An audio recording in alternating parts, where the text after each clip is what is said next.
Bismillah ar-Rahman ar-Rahim. Assalamu alaikum wa rahmatullah. Now the speaker is Prof. Sabah Zangane, the Dean of College of Medical College of Kirkuk University, former. Now presented a subject, dyspnea in patient with normal lung, an overview of real-life cases. You have 12 minutes. 2 minutes extra from Dr. Okay, I should skip the few.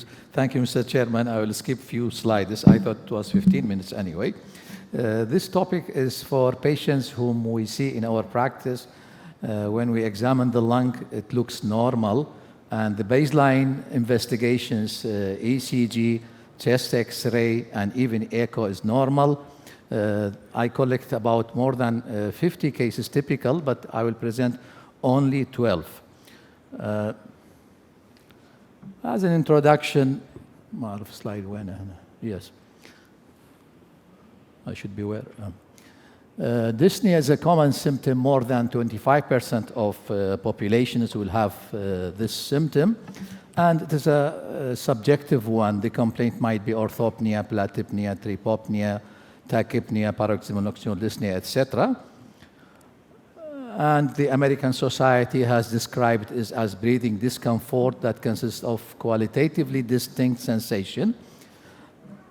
And the patient might describe effort of respiration, effort to respiration, feeling of choking, etc., air hunger, and so on.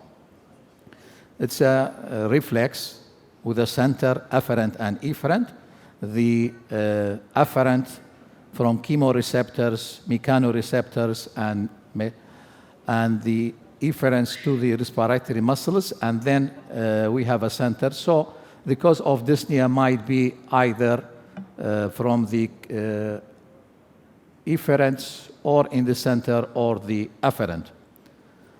And this is a picture. We might have the cause anywhere from these, either in the brain, any part of the brain, the respiratory muscles, and so on. I will skip these, and the causes are, it was classified according to temporal, acute and chronic, situational, etc. And the causes might be cardiorespiratory or non-cardiorespiratory. Actually, 4 groups will be there: cardiac, pulmonary, cardiopulmonary, and non-cardiac. And the cause, as I said, it might be cardiovascular, chest, pleura, heart and lung, CNS, and this is important. Toxic and metabolic, salicylate poisoning, drug poisoning, or others like fever, sepsis, fever without chest involvement. Now we'll go to the cases which we have now. The first patient was a carpenter, Najjar, presented with dyspnea on exertion. Again, clinical examination was normal. ECG, chest X-ray, echo, all these were normal. Yeah. Normal heart and lung, normal ECG, normal chest X-ray, everything. But on examination, we found him a bit pale. Hemoglobin was low, and everybody knows how hemoglobin is a carrying capacity of oxygen for the blood. And after that, we did a blood picture. It was hypochromic microcytic anemia. Back to the history, the patient had black stool, and on OGD, it was a bleeding DU. And the scenario was this: a patient with bleeding DU, low hemoglobin, presented with dyspnea, and the chest and heart, all of them were normal. After treatment, the dyspnea disappeared after treating the anemia. The second case was a female presented to my clinic with dyspnea on exertion, no chest pain. Again, clinical exam normal, ECG normal, chest X-ray, echo, all normal. She visited me more than 3 times for the same problem. I was not having any clear diagnosis. I thought it was an exercise-induced asthma. I sent her for spirometry exercise, spirometry after exercise. فمن دزيته التكنيشيان شاف كلمة exercise عبالة exercise ECG. He did for the patient an exercise ECG. He thought I am asking for exercise ECG, and to my astonishment, baseline ECG normal. From the second stage, there was diffuse T inversion and ST depression, and the patient was typical angina. We did angiography, and it was a 3-vessel disease. After medical treatment of angina, the dyspnea disappeared. So this is the second case, angina pectoris. And I asked her again, do you have chest pain? She said, this is the third time you are asking me this question. Apparently you are forgetting in the تنسى أنا قلت لك ضيق نفس ما قلت لك وجع. This was the second case which was presenting with dyspnea on exertion. The third case, pharmacist صديق خابرني قال my aunt cannot sleep. She has بالتليفون طبعا. She cannot sleep because she has dyspnea. Dyspnea on lying flat, on standing, every now and then. And she cannot sleep because she has some problem with her husband. مشاكل عائلية عندهم. Again, he said that the patient has been seen by a doctor, شايف فيها, clinical exam normal, chest X-ray normal, ECG normal, echo normal. Probably in a crowded clinic, I don't know. قال انطيتها فنتولين inhaler ما صارت زينة. Shall I give her sedation Valium? طبعا قلت له yes. Give her the Valium. Okay?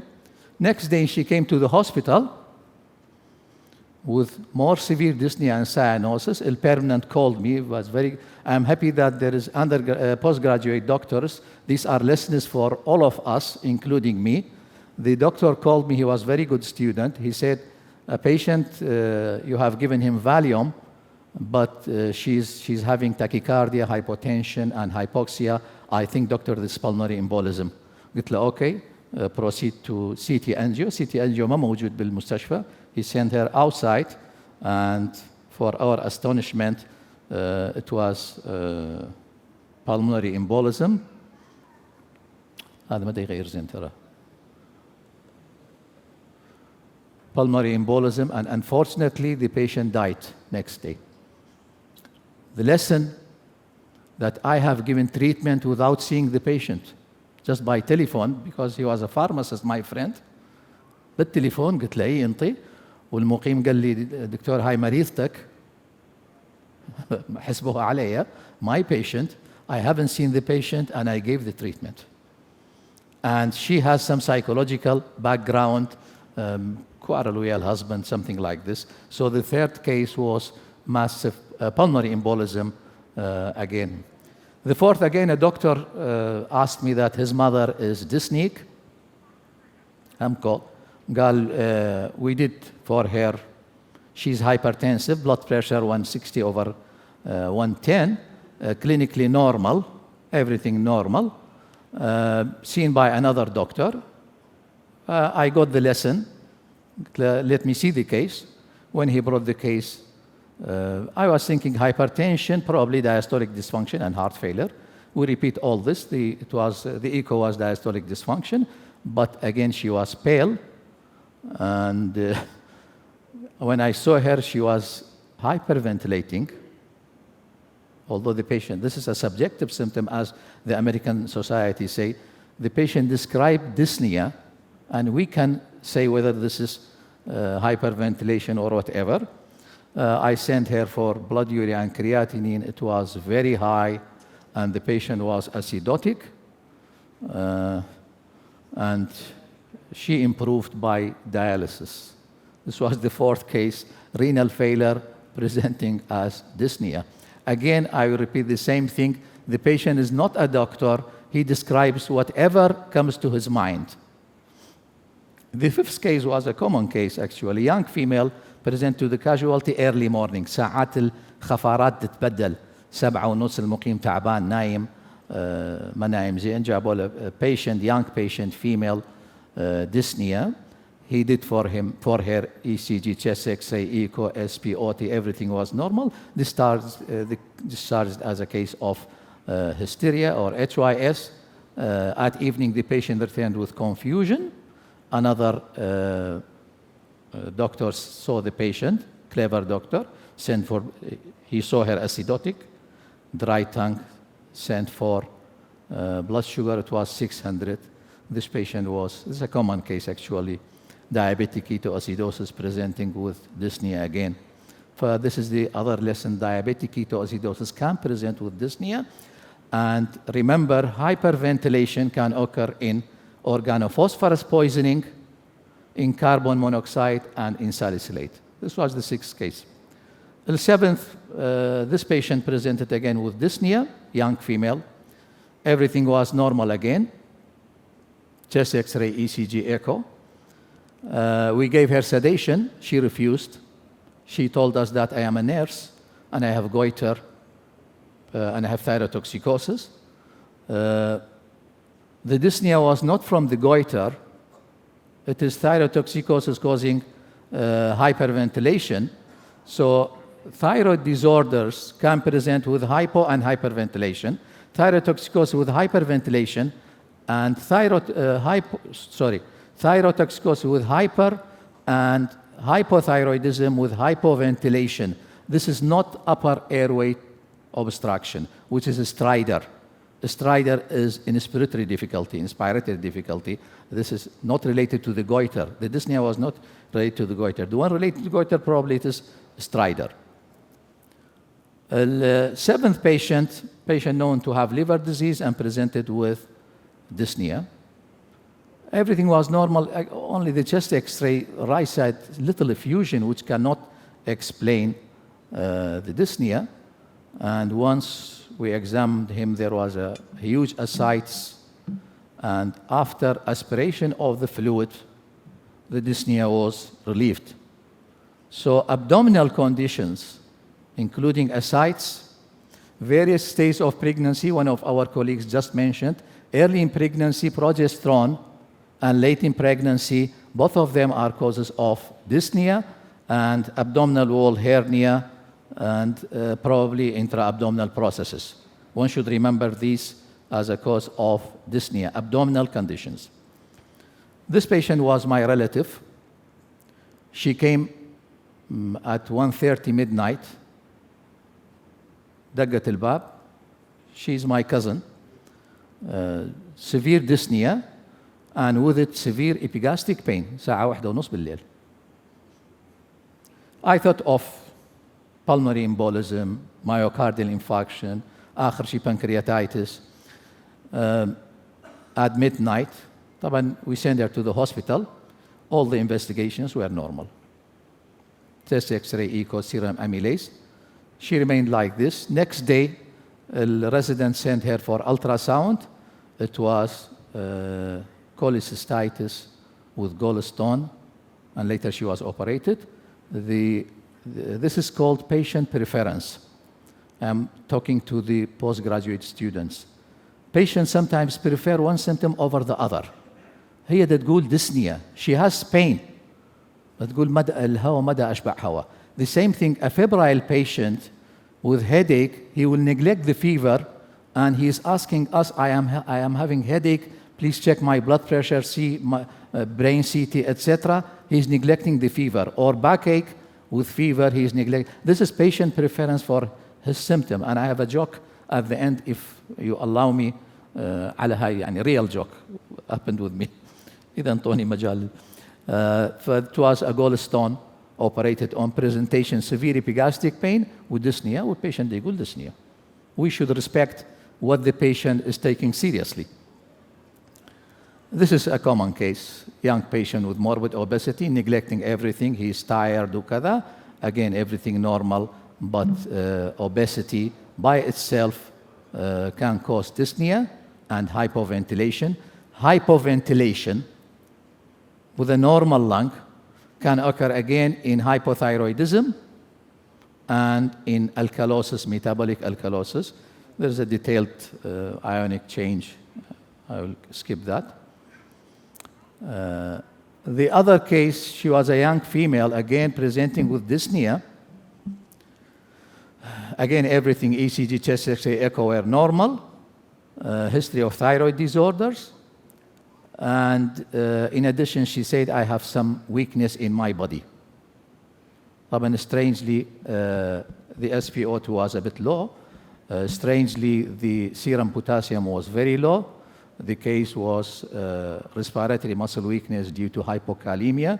She was neglecting the other parts of body weakness and concentrating on the respiratory muscle. And this was the ECG after giving potassium.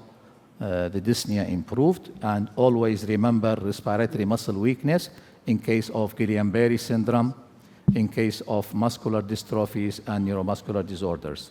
So just 1 minute. والله دكتور بس انطينا مجال. هذه young female, هاي common case, young female carpopedal spasm, hyperventilation. But remember, hyperventilation, anxiety hyperventilation can be prolonged in pregnancy. يعني pregnant عندها dyspnea إذا وياها أو the one with pulmonary embolism, from her anxiety she will have hyperventilation. Hyperventilation anxiety can be prolonged, and this hyperventilation can occur again in fever and sepsis. Fever or sepsis can cause dyspnea without lung involvement. هذا new life. This patient is having weakness all the time, sitting with laptop and mobile, etc. Weakness, طبعا dyspnea, he denies weakness. This is called deconditioning. تأقلم ماكو. Physical deconditioning after long period of inactivity, inactive lifestyle can cause some sort of decreased muscle size and weakness and end with dyspnea all the time sitting. The last case was very difficult case, يعني سوانا دوخة للي ما يدوخ. A patient known to have ischemic heart disease presented with dyspnea, everything normal. طبعا we did after the exercise ECG, blood picture, everything normal. وبقينا دايخين وياه شهر. Every time he comes, he said, I am dyspneic. We don't want to label him as functional or hysterical.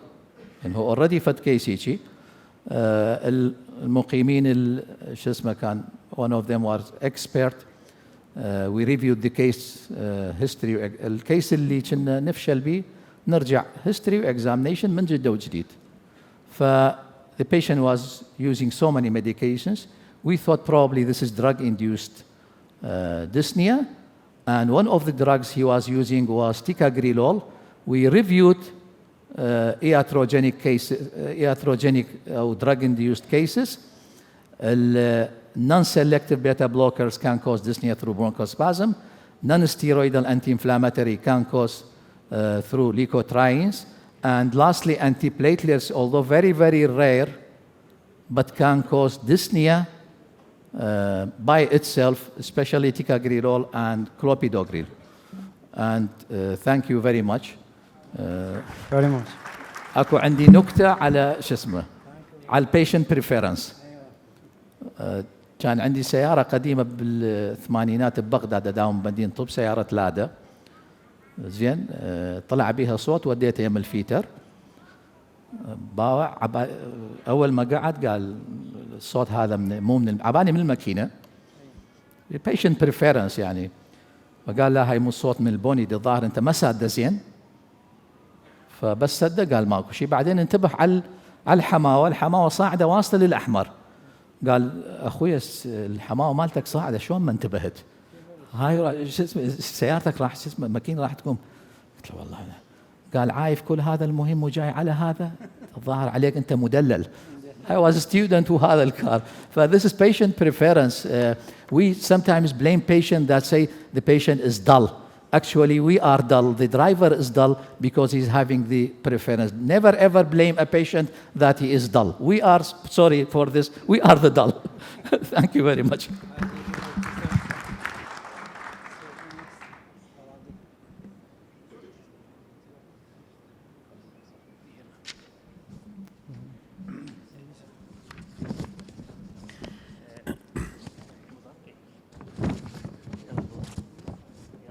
We are really pleased to welcome, with a very warm welcome, Dr. Luis Perez from our beloved Spain.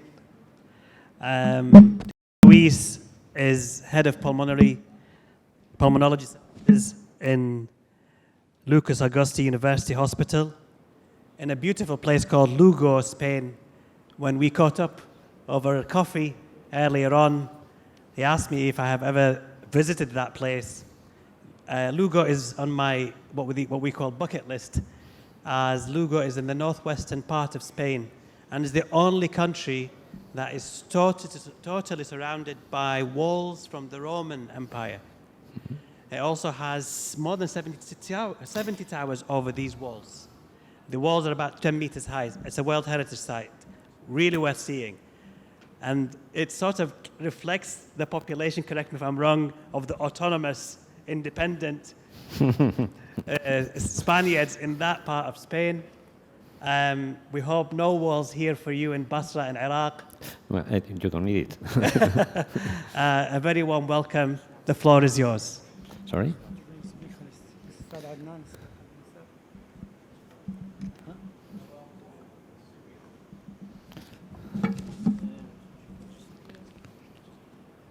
Okay.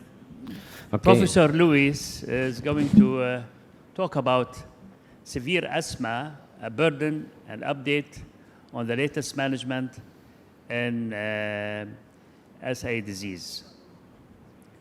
تفضل. Well, thank you. Thank you very much for your kind presentation. I'm delighted of being here. It's my first time in this fantastic country, and hopefully it won't be the last. And I'm delighted of being here because it's a very good opportunity for me to share my opinions and to exchange opinions with my colleagues here. I really enjoy it. And I would like to thank AstraZeneca for Mohamed and Ahmed for their kind invitation. My topic today is about severe asthma. I think that the slides are not ready at this moment. Well, maybe I don't need the slides at all.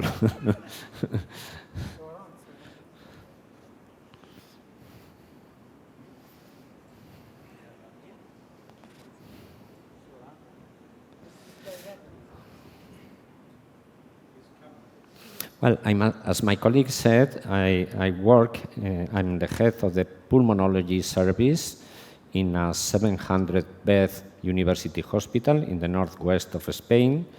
I'm also responsible of clinical research on behalf of the Spanish Respiratory Society, but I am here as a practitioner, not as a researcher. Oh, yes, maybe. No, I don't have it with me. I think Mohamed has the... Mohamed, do you have the flash memory? Ah, it's ready.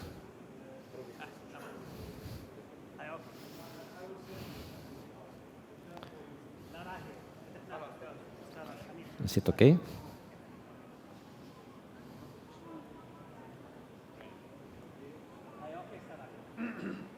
Okay. I prefer to stay here, if you don't care. So this is the topic, severe asthma burden, and I'm going to talk about several aspects of severe asthma, its treatment, particularly the biological therapy, and specifically the results with benralizumab. I know this drug is going to launch the Iraq market very soon, and I can assure you that you'll love it. You'll love it, really.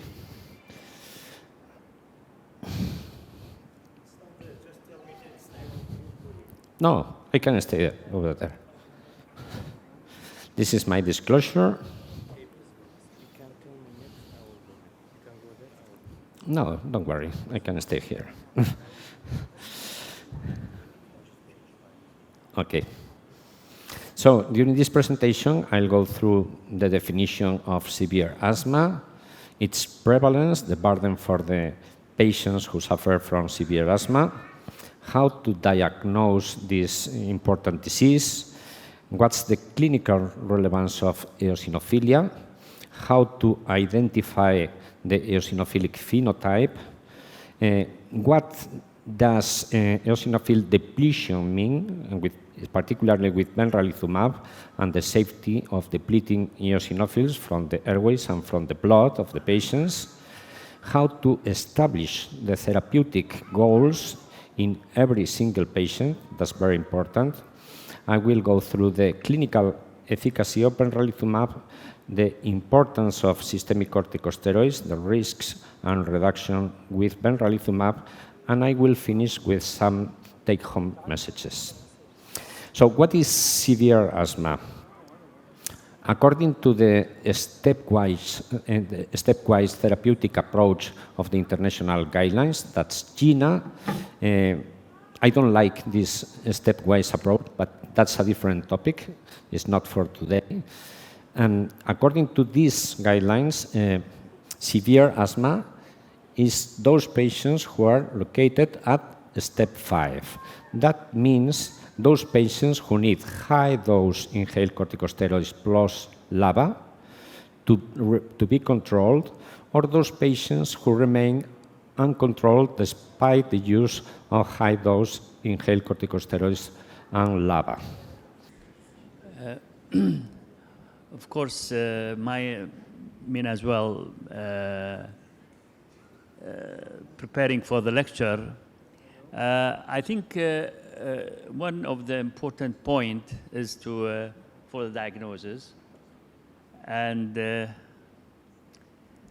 diagnosis of the asthma itself, diagnosis of the severity, and diagnosis of the phenotype, because the management depends on these three things. Ready? Okay. And the diagnosis would go through the clinical aspect, clinical diagnosis, second, investigation that can help. And at the end, there will be proper management of asthma. Asthma is very important subject, specifically severe form, because it carries some mortality and morbidity.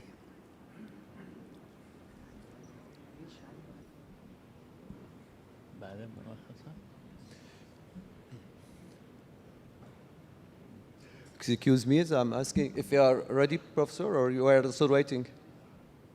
I think we are still waiting. So if you allow me, let's make the process in another way round. We will start by asking questions for the wise man to know what is, if you allowed me, what is the most difficult part in the management of severe asthma? What I say, it is how can we label our patient as severe asthma? I think this is the most critical point. If we can overcome this, I think we can automatically overcome other problems. This is my opinion. I am eager to hear your opinion. From my point of view, the most difficult thing doesn't work. Does it work? Yeah.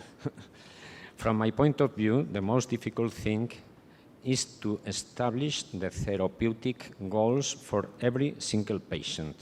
What we can improve in every single patient? Because of the impact of the comorbidities, obesity, anxiety, so on, we cannot always improve everything, every therapeutic goal in a particular patient.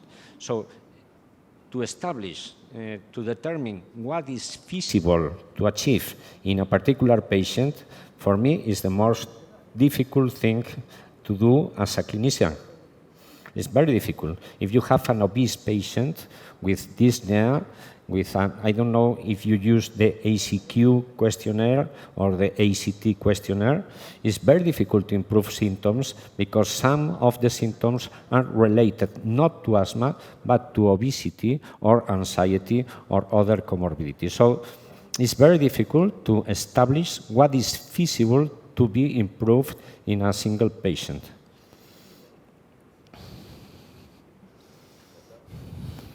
Another question? Yes, I think I do agree with what you say.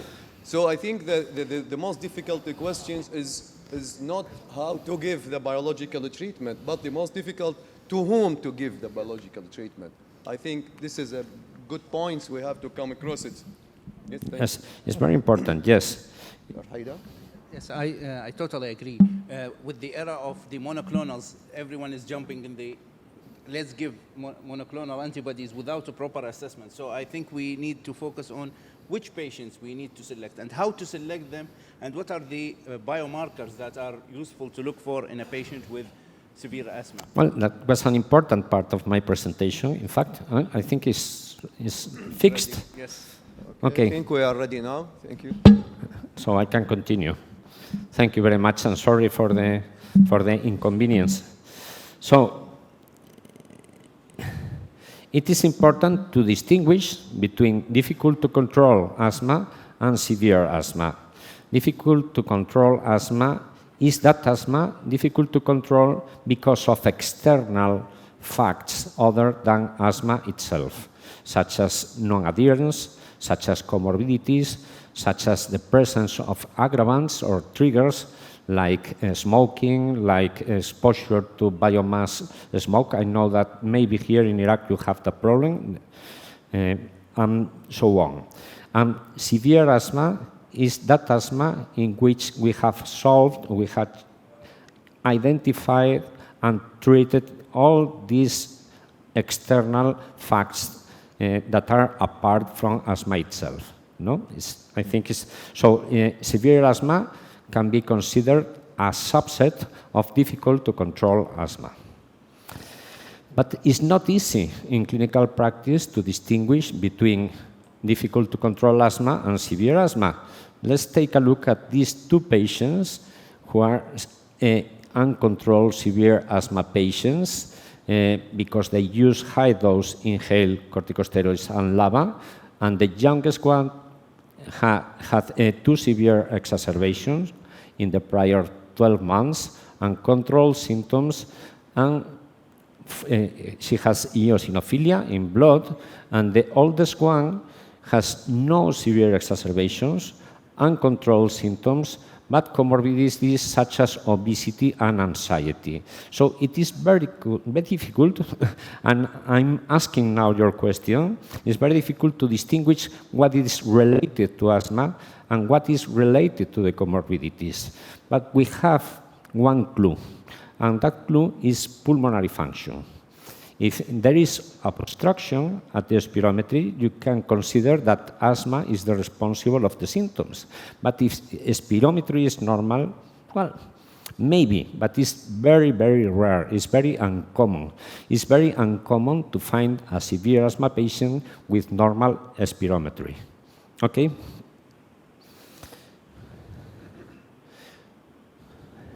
Well, severe asthma is not uncommon. In this study we have carried out many years ago in Spain with 164 asthma units, more than 36,000 asthma patients, we found that severe asthma accounted for 4% of the patients with asthma.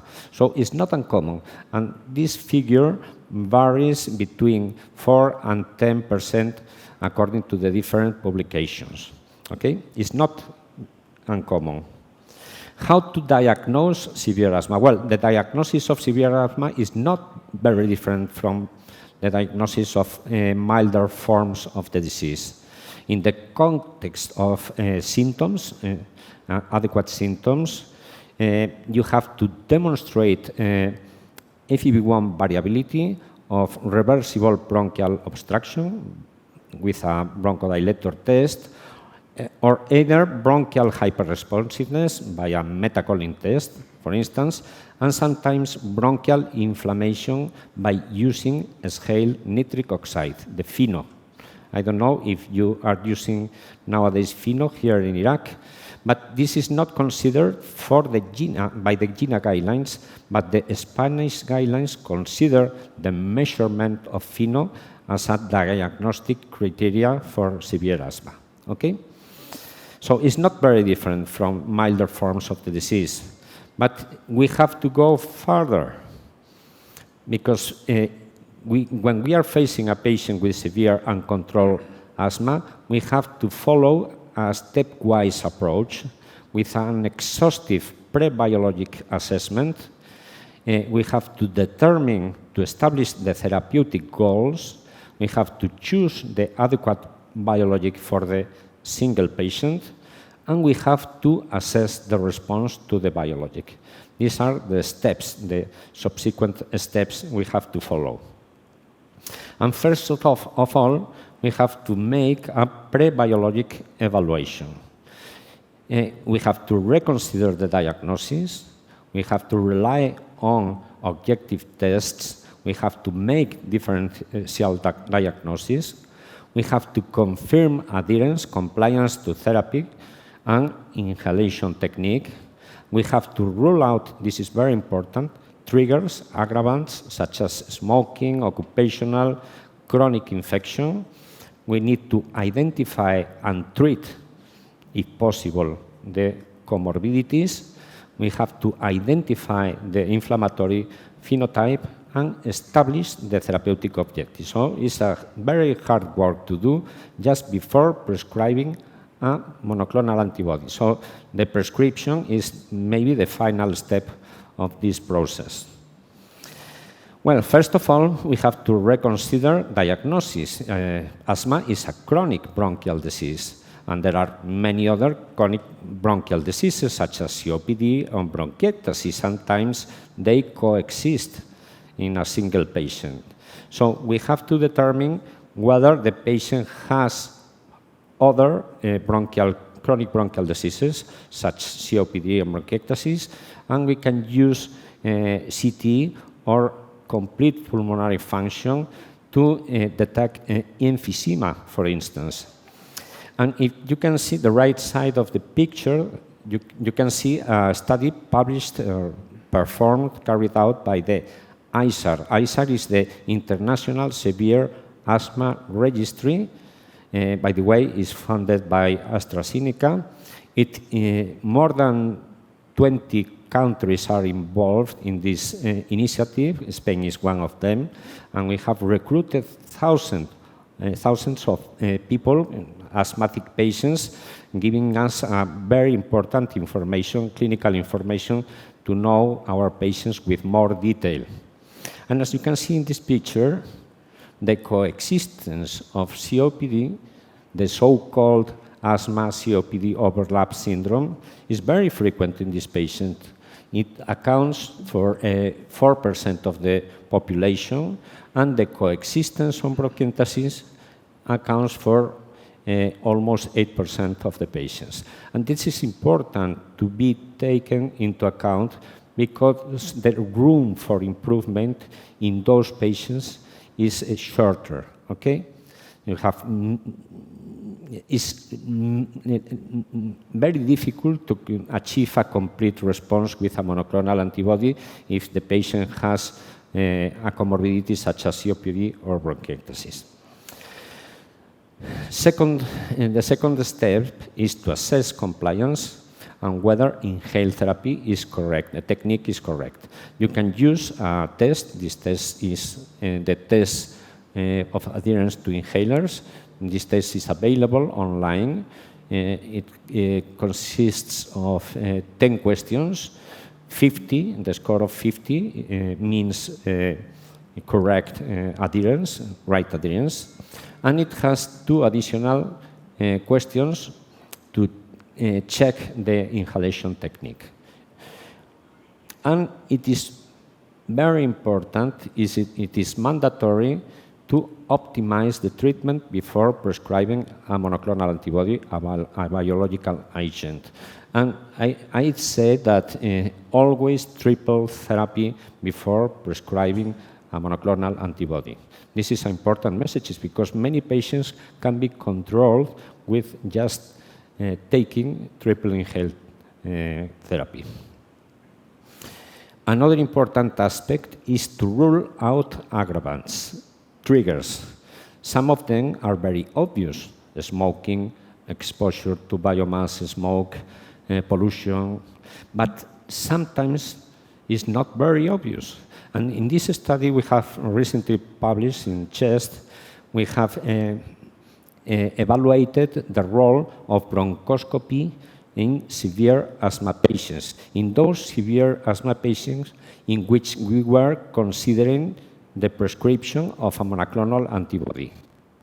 And as you can see in the picture, and this is important, 27% of the patients showed a chronic bronchial bacterial infection. We were able to isolate bacteria, mostly Pseudomonas and Staphylococcus, in 27% of these patients. An additional 13% had a chronic infection by fungi, by Aspergillus.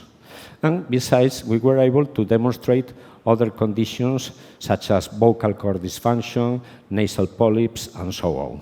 So bronchoscopy should be performed in every patient in which we suspect the presence of a chronic infection, a chronic bronchial infection. Patients with exacerbation, with sputum, with purulent sputum, with fever, and so on. Next step is to identify and treat, if feasible, if possible, all the accompanying comorbidities.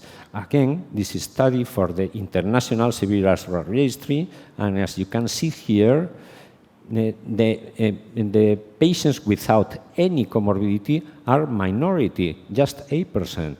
But as you can see here, most of them had 3 or more comorbidities. It's very important to diagnose them, for instance, a sleep apnea, because sometimes you can control the patient by treating the accompanying comorbidities. Next step, very important, is to establish the inflammatory phenotype. And as you know, asthma can be divided into non-T2 and T2 inflammatory patterns. And in the particular, in the T2 inflammatory pattern, it's very important to diagnose if the patient has eosinophilic asthma, because eosinophilia at the airways is a treatable trait.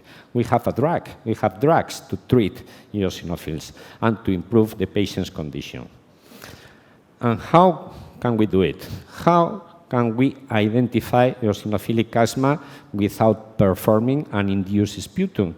Because this is a very demanding technique and is not available in every hospital. We do it in our hospital, but it's a very difficult because it's costly, it's time consuming, and so leaving apart the induced sputum, we can identify the eosinophilic pattern by using this algorithm developed by the researchers of the ISAR registry.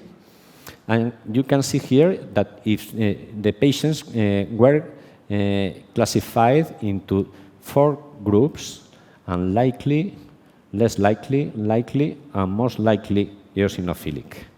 If the patient has 300 or more eosinophils in blood, you can be sure that the patient has an eosinophilic phenotype. If eosinophils in blood are between 150 and 300, and the patient has nasal polyps and adult onset of the disease, you can be pretty sure that the patient has eosinophilic asthma. If the patient has nasal polyps or asthma onset, late asthma onset, it is likely. That if you don't have any of these conditions and the eosinophils are below 150, eosinophilic asthma will be unlikely. Anyway, eosinophilic asthma in the severe asthma registry cohort is the most prevalent. As you can see here, it accounts for more or less 8% of the included patients.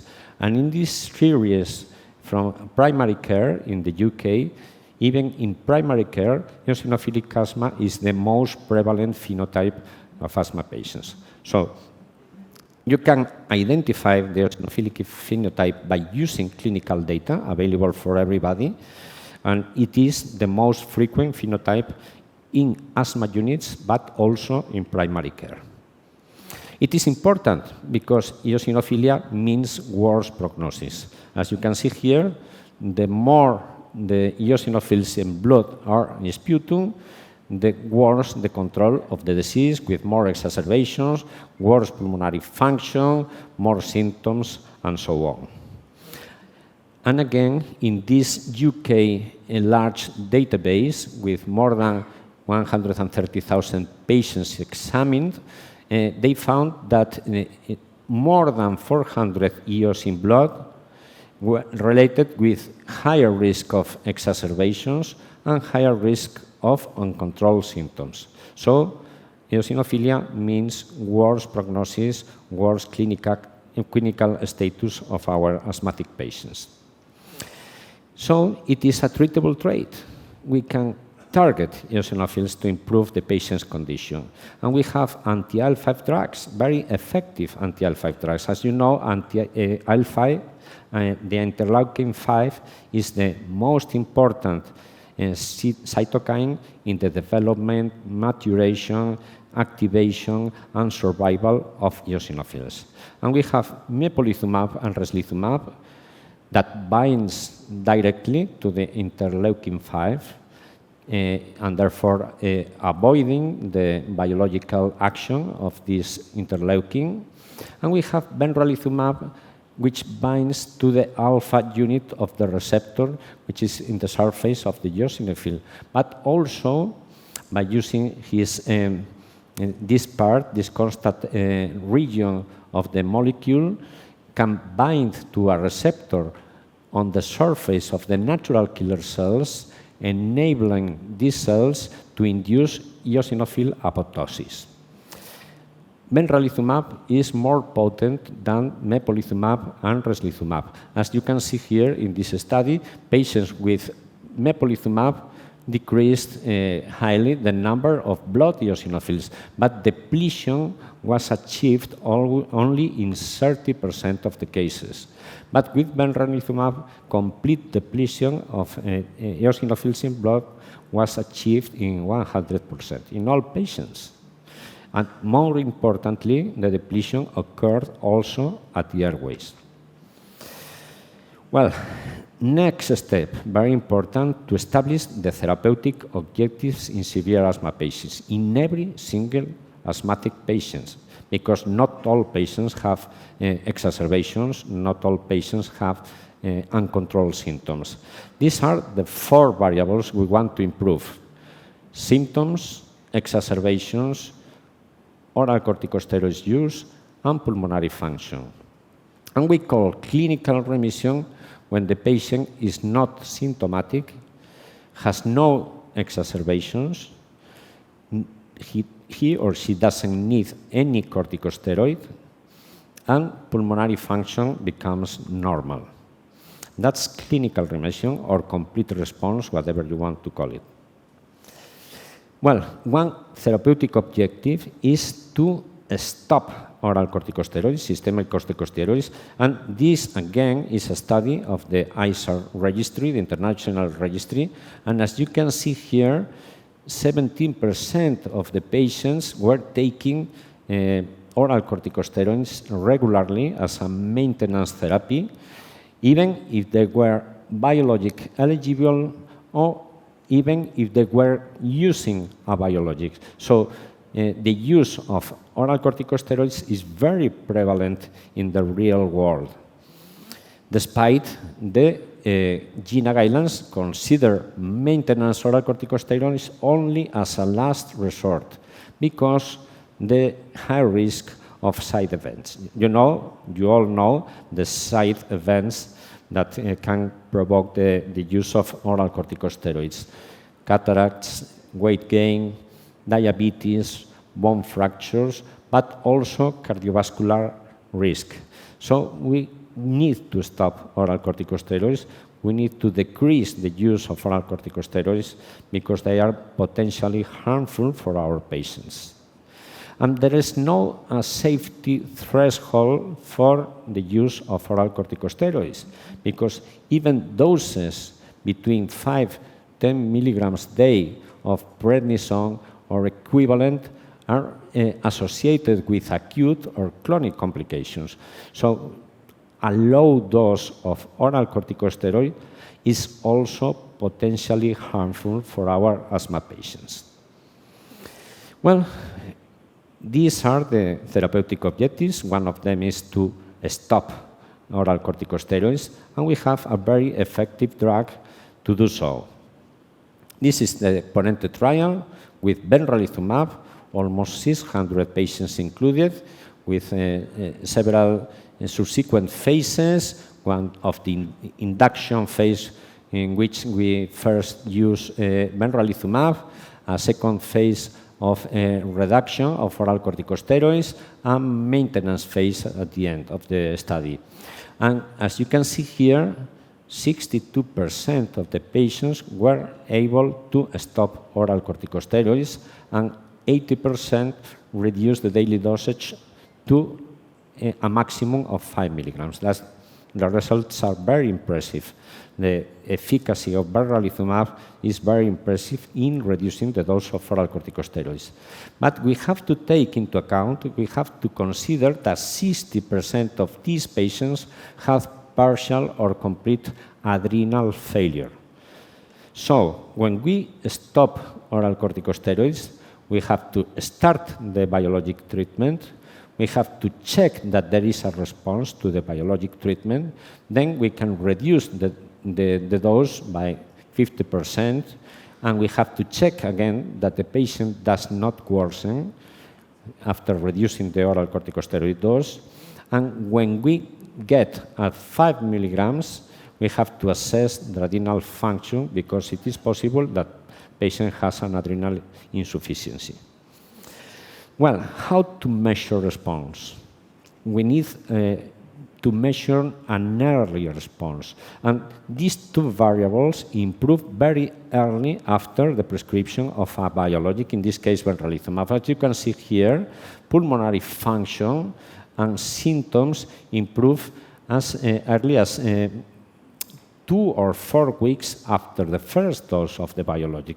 So if you're trying to reduce the dose of oral corticosteroids, you can check the pulmonary function, you can check the symptoms, and if one of these two variables improve, you can reduce the dose of oral corticosteroids by 50%. Again, you have to recheck what happens and so on.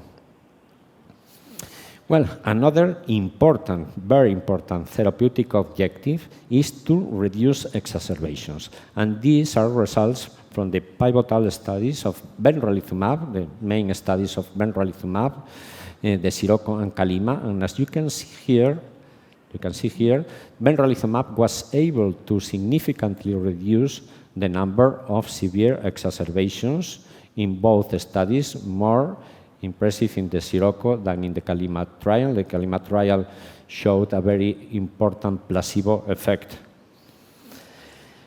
Another therapeutic objective is to improve symptoms, and this is the Andy trial. And as you can see here, this is symptoms, this is quality of life. Benralizumab significantly improved quality of life and significantly reduced symptoms. So benralizumab is also very effective in achieving this therapeutic goal. And finally, we need to improve pulmonary function. And this is not always easy, because sometimes the bronchial obstruction is non-completely reversible because of the patient is an ex-smoker, because he has remodeling at the airways, and sometimes it's not possible to achieve a completely normal spirometry. But benralizumab is, again, very effective. This is the Sirocco trial in improving pulmonary function of these patients, sometimes normalizing the spirometry. And I can tell you that it was very impressive for me to find that patients were able to improve 1 liter 1 liter with a biological drug. This is incredible because it's an anti-inflammatory drug. What is going on at the airways? 1 liter. It was fantastic. It was really impressive. Well, we have identified the therapeutic objectives. We have prescribed a biological agent. Now we need to measure response. And response can be measured in 2 different ways: the change from baseline, and to classify the patient in one of these 3 categories. We can consider a complete response when we have no significant exacerbations, no need for oral corticosteroids, no limiting symptoms, and nearly normal or nearly normal lung function. And we can classify the patient as non-response when he has no significant exacerbations reduction, less than 50%, no significant corticosteroid dose reduction, less than 50%, or limiting symptoms. Most patients achieve a partial response. The majority of patients achieve a partial response. And another way of measuring the response is a quantitative way. We have developed this score, which is available, freely available online, which is called the FEOS score.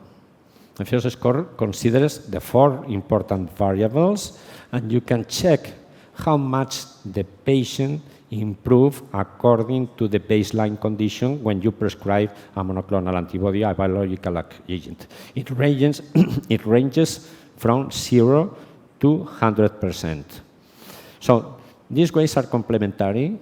You can find a patient with a great improvement according to the baseline condition, but with a partial response.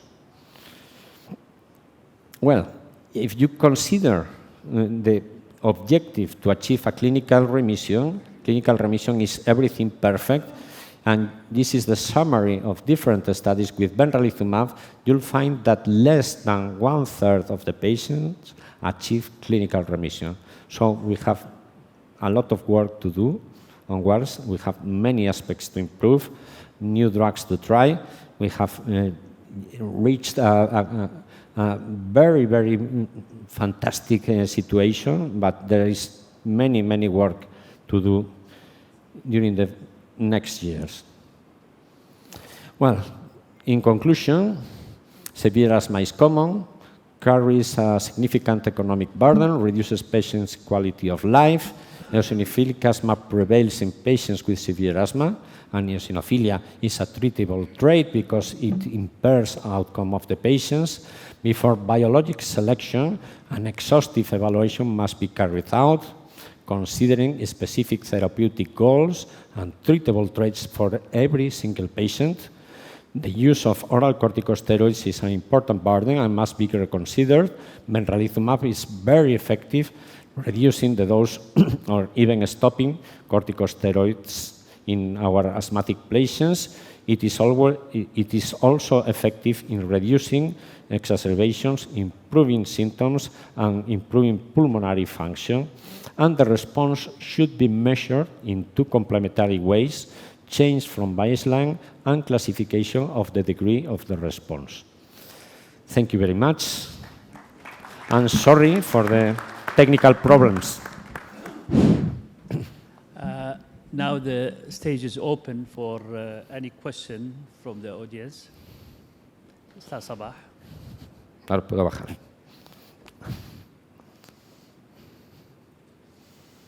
Thank you.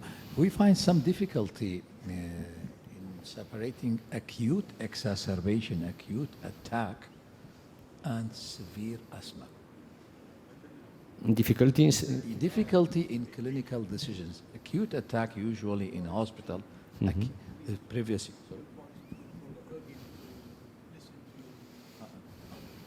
There is some clinical difficulty in separating acute exacerbation that need hospitalization and oxygen and severe asthma. And should you resort to clinical criteria of, say, pulsus paradoxus, use of exercise respiratory muscle, or just the lab criteria? I mean acute exacerbation that needs hospitalization and oxygen. Acute exacerbation that needs hospitalization does not mean severe asthma. In fact, many deaths of asthmatic people occur in patients with mild forms of the disease. So you can have a mild asthma and you can suffer a severe, even life-threatening attack, and you have to be admitted even in the intensive care unit. So it's not the same. You're right. It must be differentiated. Severe asthma is a chronic process, and it does not mean that and having a severe exacerbation does not mean that it's severe asthma, because it can be controlled with inhaled therapy if the patient is compliant with the treatment.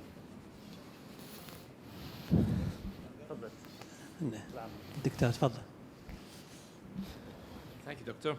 I just wonder whether this long-term eosinophil depletion would result in any sequelae or the long-term, even at least theoretical. Safety of eosinophil depletion. Okay. I think that the main concern would be the infection, because in fact, eosinophils are part of our immunity system, the immune system. But we didn't find in the clinical trials or even in the real world a higher risk of infection and either parasitation or helminths or so on. So parasitic infections and bacterial infections are not more frequent in patients treated with biological drugs, specifically with benralizumab. And the COVID-19 pandemic was a very good scenario to check that. In fact, the patients who were being treated with biological drugs were not at higher risk of suffering COVID-19 pneumonia or even severe forms of the infection. The only thing we must check, we must evaluate, is the risk for cancer. In every biological treatment, you have to check that there is not an increased risk. We don't have any signal at this moment of an increased. We are developing a study to check that, to evaluate that, but we don't have nowadays any signal about the risk of cancer in patients who are receiving biological therapy for asthma. But we need more time. The drug was not studied thoroughly in the tropical countries. It may have its own sequences. Yes, we have some experience in some tropical countries, in South America, for instance, in Colombia, in Brazil, in many places like that, and they didn't find no problems there. No problem, any parasitic infection. Thank you. Thank you kindly. If you could step to the podium. Before you do, so we'll take a question. I have a comment to make. We'll take a question from yourself, and then we'll finish off with Dr. Karman. He also has a question. I'll just make a quick comment beforehand. Thank you kindly. Brilliant lecture, as I had anticipated. And you'll be interested to hear, Dr. Louise, with the practice that I have in the United Kingdom and the practice that I have in Iraq. One of the things that was surprising for me was how prevalent eosinophilic endotype asthma is. I don't know whether it's a younger age group. I'm sure there are other factors as well. And the more interesting thing was I had a lot of patients that came to see me during my practice in Iraq who, if they were in the UK and had untreated eosinophilic asthma, you'd expect airway remodeling and lack of response. Whereas I've seen the exact opposite of this, where people respond favorably to eosinophilic asthma.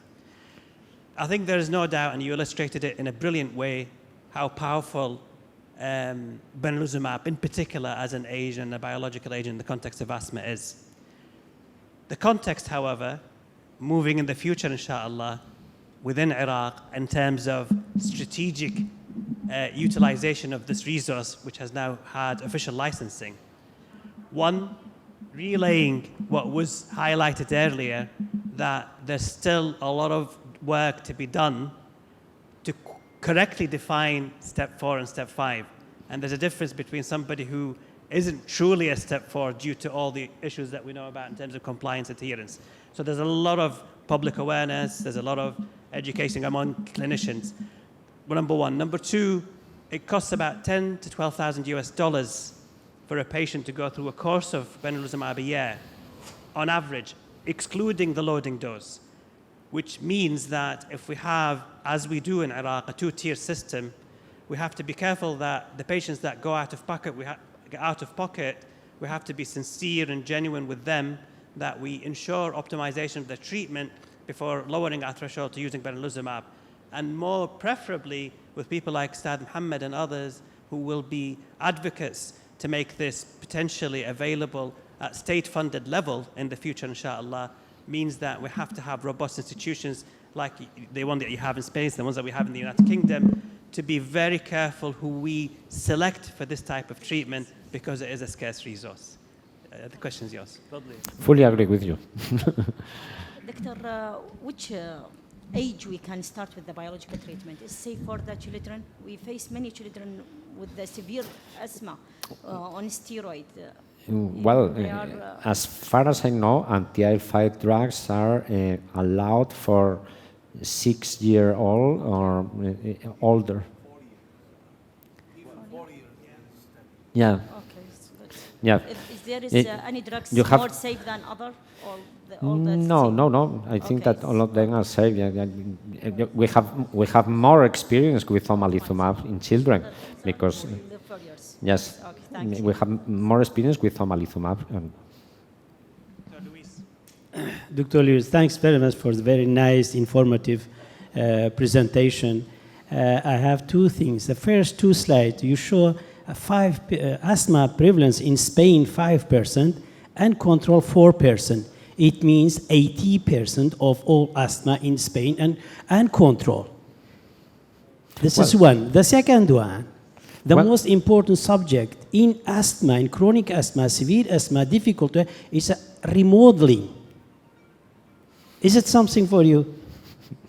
I don't know exactly what remodeling is. Well, I know it from a biological point of view, but not from a pragmatic, practical point of view. How can you measure, determine remodeling? Two ways, imaging, CT scans, and spirometry. So before the arrival of biologics, we thought that every patient with bronchial obstruction who does not respond to inhaled corticosteroids, to oral corticosteroids, had remodeling. But then the biologics came up to the clinical practice, and we found that many patients were reversible. The obstruction was reversible in many patients, and that was shocking for me. That was shocking. Yeah. So I don't know whether we used to think that remodeling is non-reversible, but maybe it's not. Maybe it can be reversible, and I know that several studies are being carried out to assess whether remodeling measured with imaging techniques, CT scan or magnetic resonance, to check whether this phenomena is reversible with the use of biological drugs. Okay.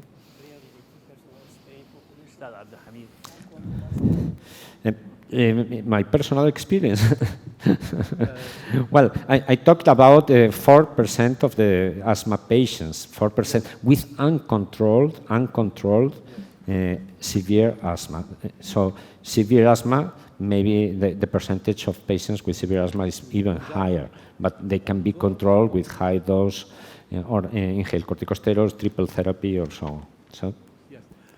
Our aim is to stop oral corticosteroid. So do you think that you recommend for evaluating adrenal insufficiency in every patient by synactine test or supplementation? Yes. So every patient you're planning to give him the biology? Yes, I would evaluate the performance of the... As a routine or not? As a routine, yes. In every patient who is taking oral corticosteroids as a maintenance therapy for months. Yeah.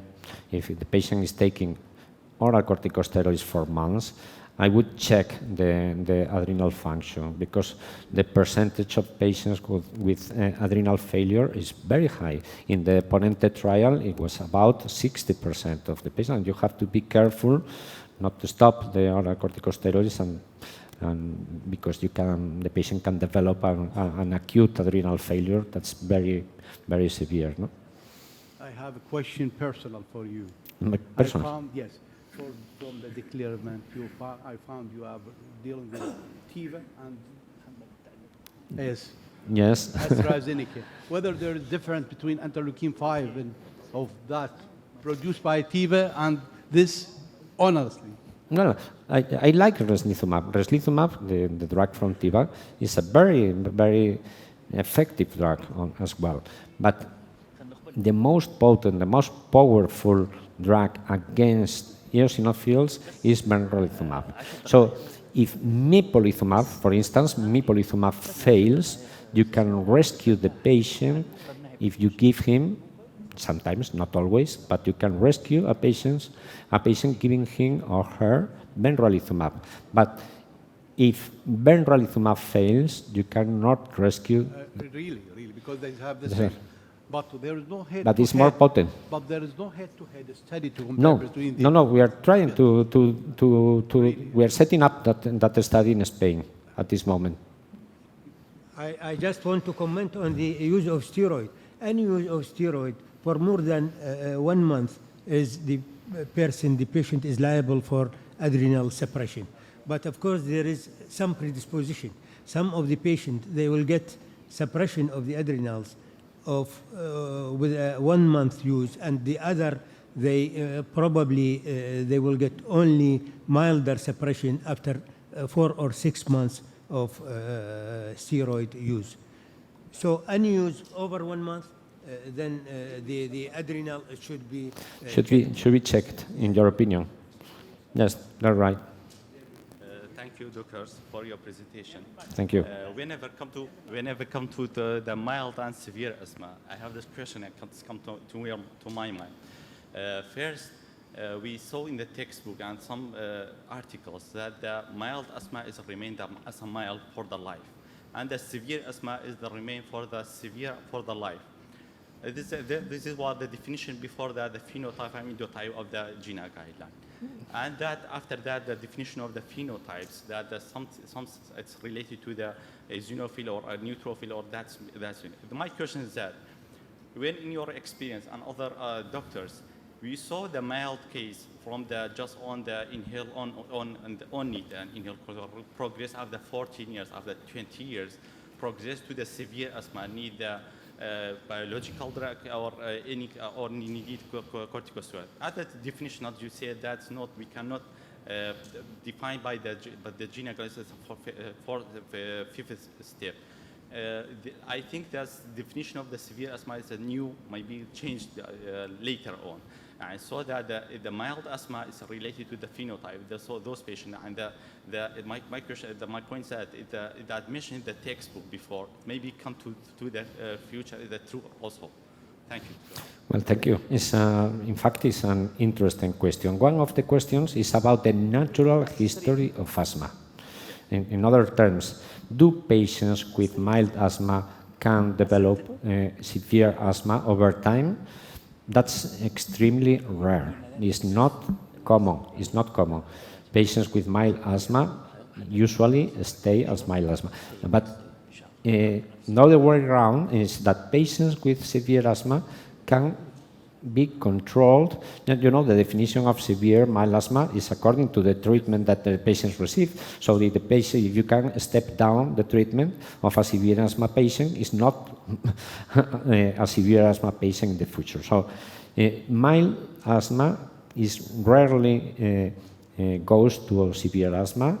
But many patients with initial at onset severe asthma can go to milder forms of the disease. This is one question. The other question is about phenotypes, and it is very interesting because phenotypes can change over time. You can have a patient who had childhood allergic asthma, then the patient goes into remission for many years and then restarts in adulthood with severe eosinophilic asthma. And the question is it the same asthma? From my point of view, it's very different. It's not allergic asthma. It's a different phenotype, a different biology of the disease, and it can be more severe. Thank you.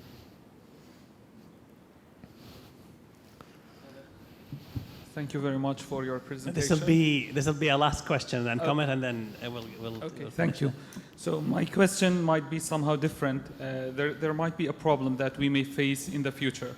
Now that medicine, maybe the government will fund it, but maybe after 2 years, a patient may be able to buy it from the pharmacies. And due to the fact that Iraq is going to some economic situation, some patients we see in the practice, they use some medication for a short course, even chemotherapies, they use it for a short course, and due to economic situation, they stop it.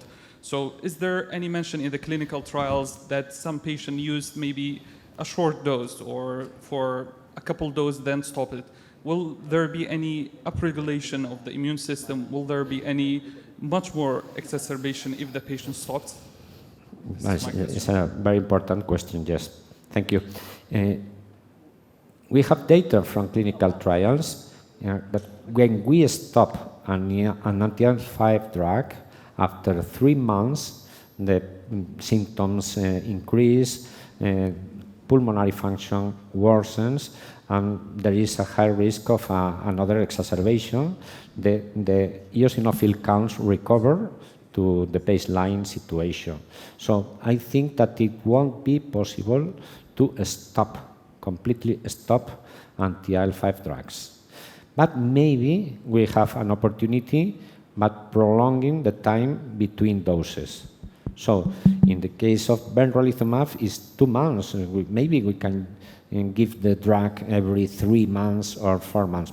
I'm sure that many patients can be controlled with fewer doses, you know. So, but we have to check it. We have to evaluate it. But I think that's a good opportunity to save money and to save costs. Thank you. Sorry, Dr. Adnan. And with that note, Dr. Luis, I'm really grateful. A quick note, Professor Abdulhamid raised an important issue about systemic steroids. And I don't know about your practice, Dr. Luis, but it's one of the indications if we can't get the patient weaned off systemic steroids completely, or one biological agent is an indication to try another. That's one of the rare indications of changing biological agents. Dr. Luis, grateful for your time, grateful for your trip. Thank you. A warm guest, and inshallah, in the future, maybe an invitation to your part of the world for all of us to host the respiratory session there. It will be my pleasure. I really enjoyed the session and sharing my opinions with you. Thank you.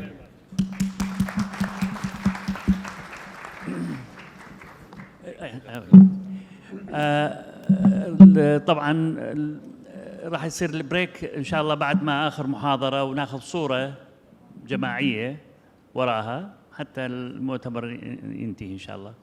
فهسه محاضره دكتور مصطفى عبد الفتاح talking about an important subject which is actually pulmonary hypertension, and this is one of the missed condition in respiratory medicine, and it is missed not only by the cardiologist and by the respiratory physician.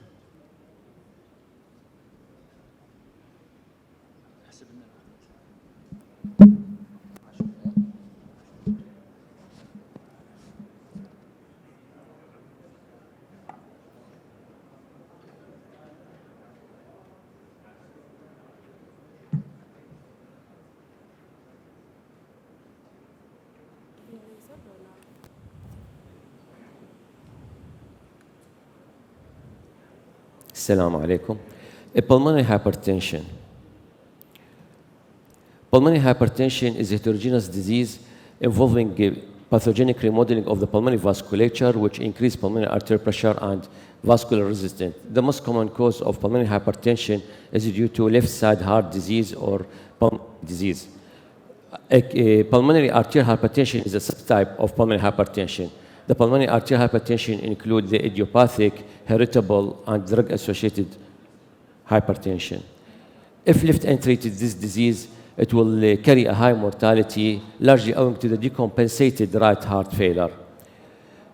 Because of the importance of the disease, and if left untreated, there is changing in the definition. They lower the definition of pulmonary hypertension from equal or less than, more than 25 millimeter mercury.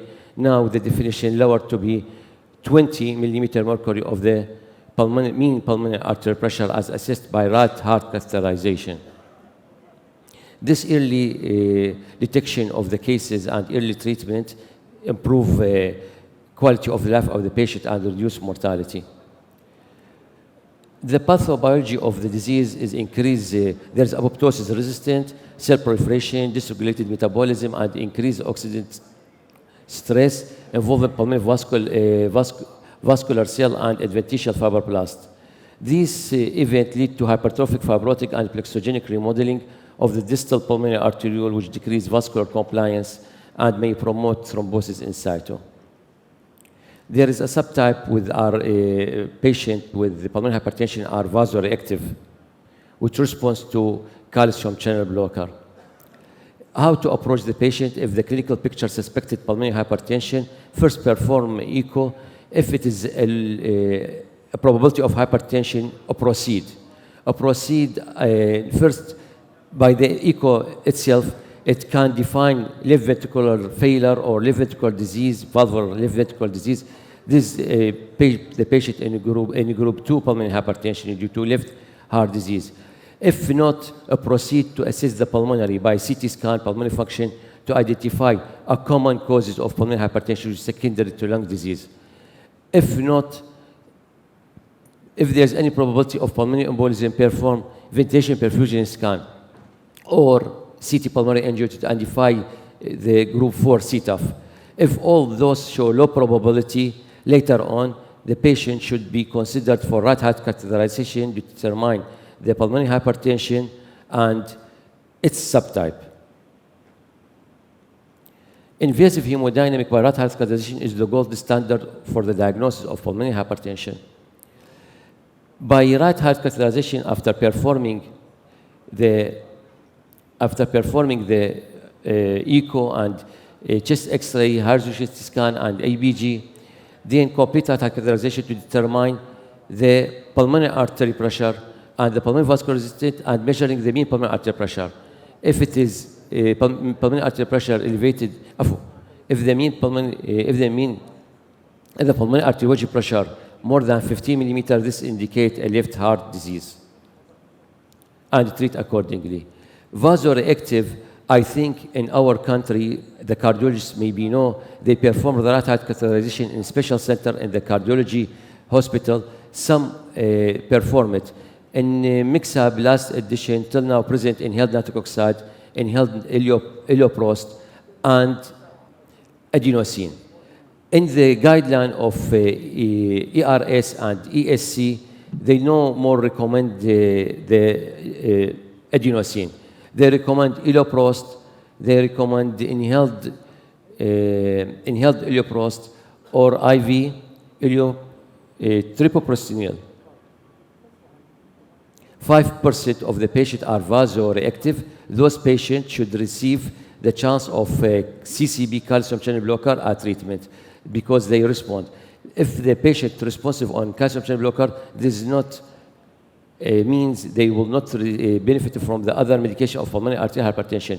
And the patient with pulmonary hypertension who respond to calcium channel blocker should be reassessed 3 to 6 months later, and later on 6 to 12 months later, because those responder to CCB initially may render later on not responder.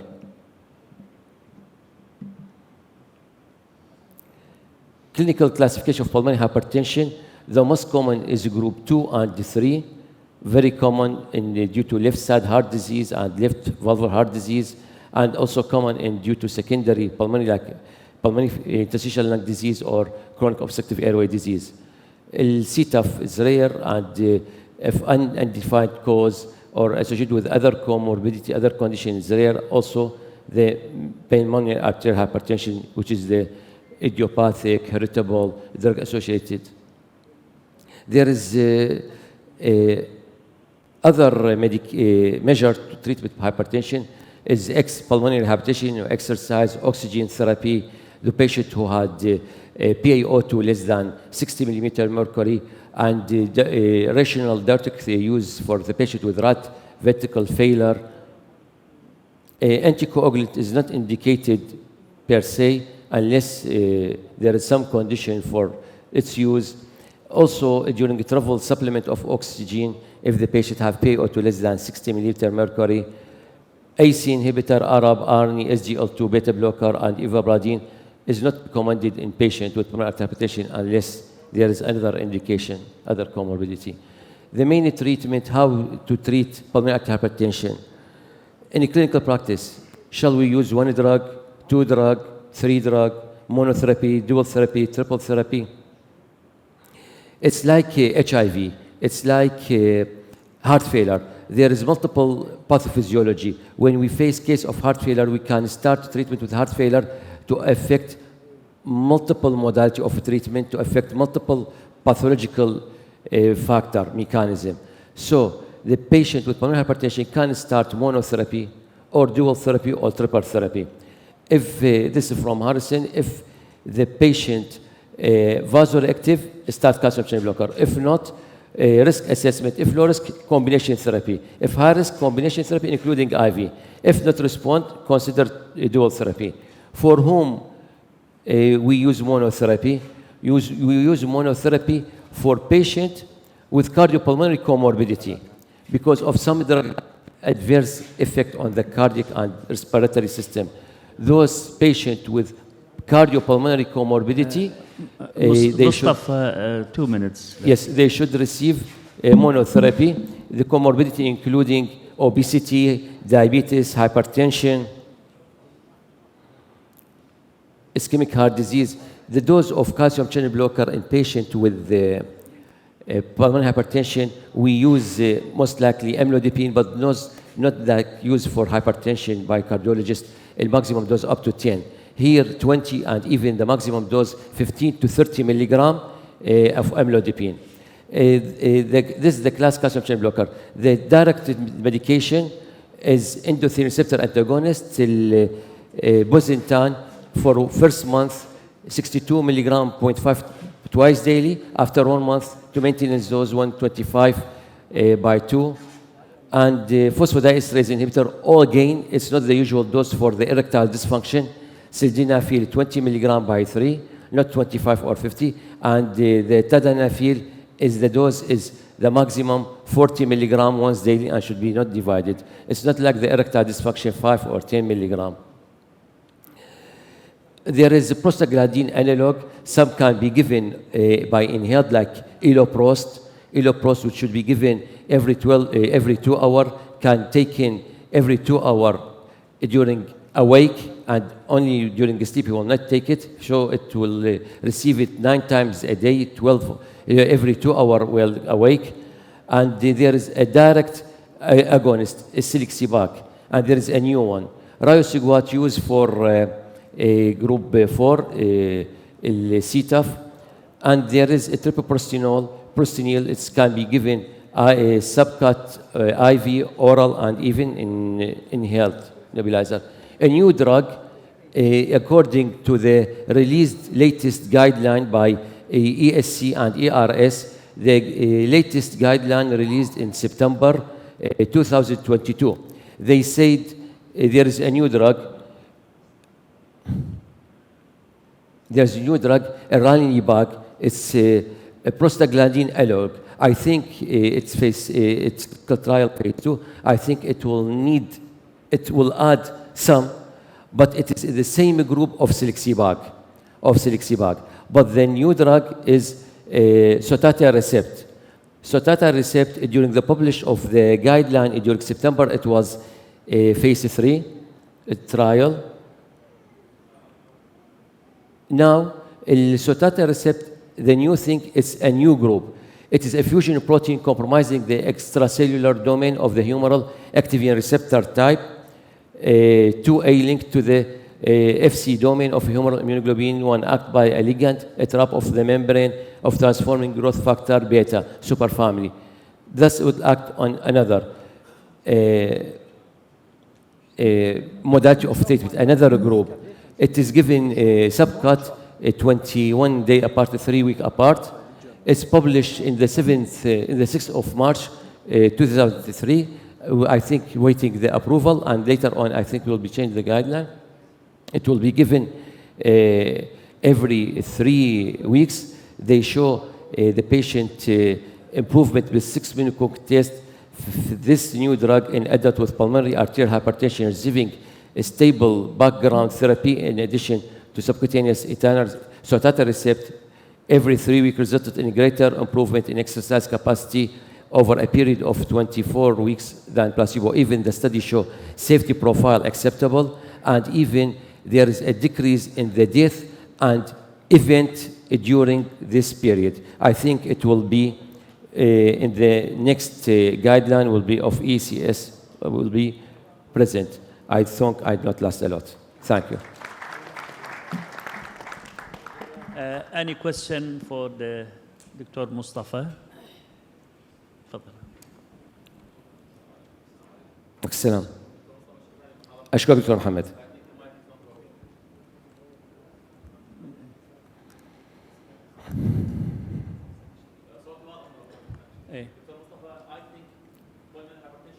Is still underestimated by the physician, undertreated, underdiagnosed. اتوقع على عاتقنا as a society cardiothoracic society واحنا نشمل المجموعتين على اعتبار البلمونري هايبرتنشن هي ميكست ما بين الكارديولوجيست وما بين البلمونولوجيست. على عاتقنا is to increase the level of awareness على الفيزيشن اولا, increase the number of workshops, increase the number of lectures in the big conferences. على عاتقنا السيد رئيس الجمعيه الساده رؤساء الاقسام الريسبيراتوري نركز اكثر على موضوع البلمونري هايبرتنشن, لانه اتوقع احنا كفيزيشن نفتقر الى كثير من المعلومات عنه, نفتقر الى كثير من الاكسبيرينس معه. يعني المحاضره دكتور رائعه تحتاج هي بحد ذاتها كونفرنس الحاله. I think the schedule for the coronary angiography, they have a long list. What about the referral? I think the primary cause is rare, not so common like the secondary due to heart failure and due to respiratory, but still they are undiagnosed. By the guideline, we cannot diagnose pulmonary arterial hypertension by echocardiography. They should perform right heart catheterization. I think there is a burden on the cardiologist about performing this.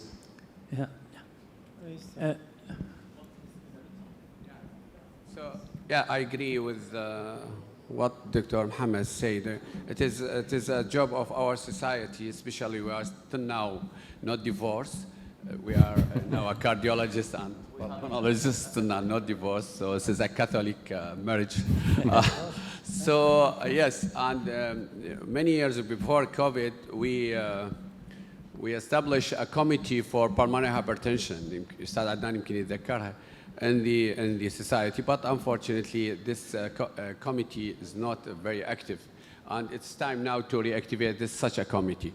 I have to comment during the treatment, you know, no treatment till now prolonged survival in primary pulmonary hypertension apart from cardiopulmonary transplant.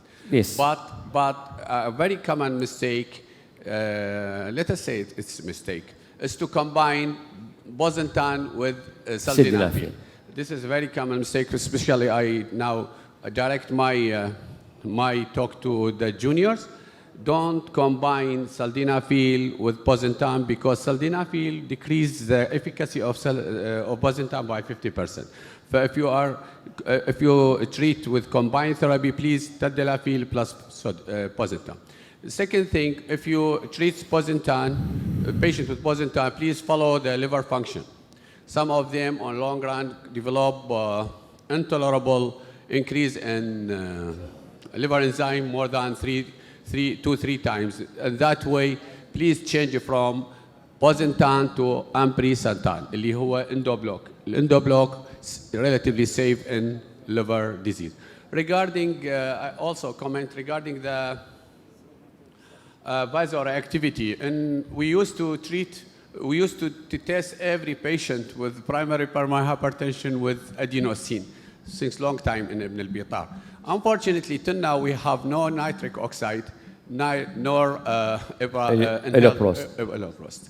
So if we still, every now and then, when we want to start the patient on calcium channel, we have to do adenosine till now.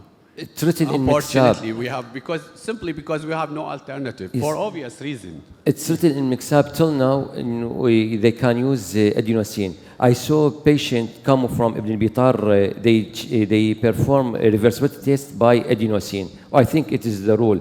But when I review the guideline, they say no more longer recommend. They recommend the inhaled iloprost. In fact, I saw only one patient with iloprost. It's produced by Vintafis inhaler, and there's one patient can offer for iloprost by nebulizer. So it's not available, only bosentan and the phosphodiesterase inhibitor. Thank you. No lung transplant also.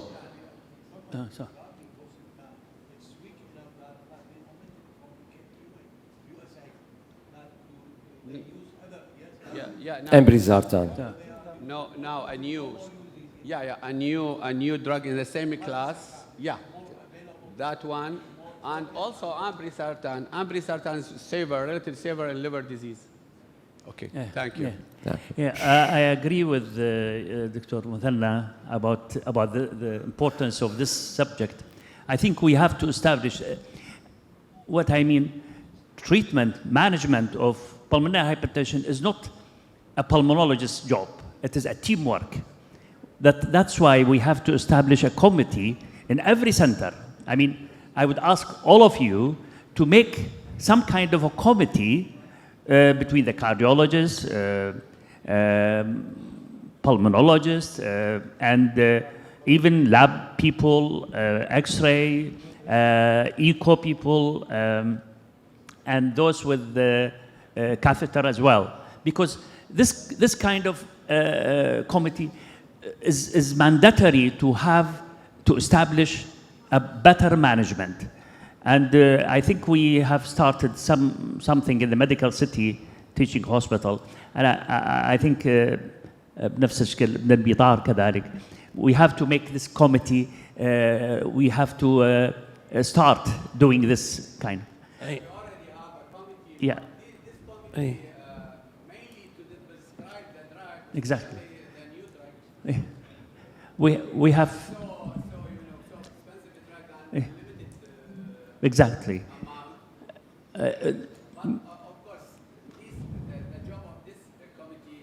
Is limited. Yeah. Yeah.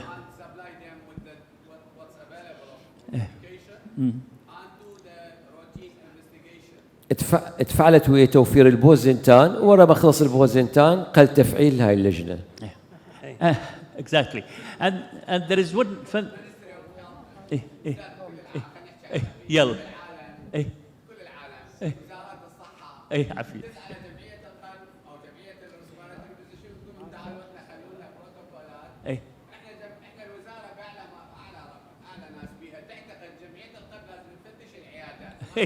عافية. Which is تمام.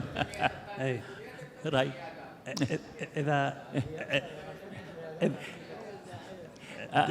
We should raise one thing about this pulmonary hypertension.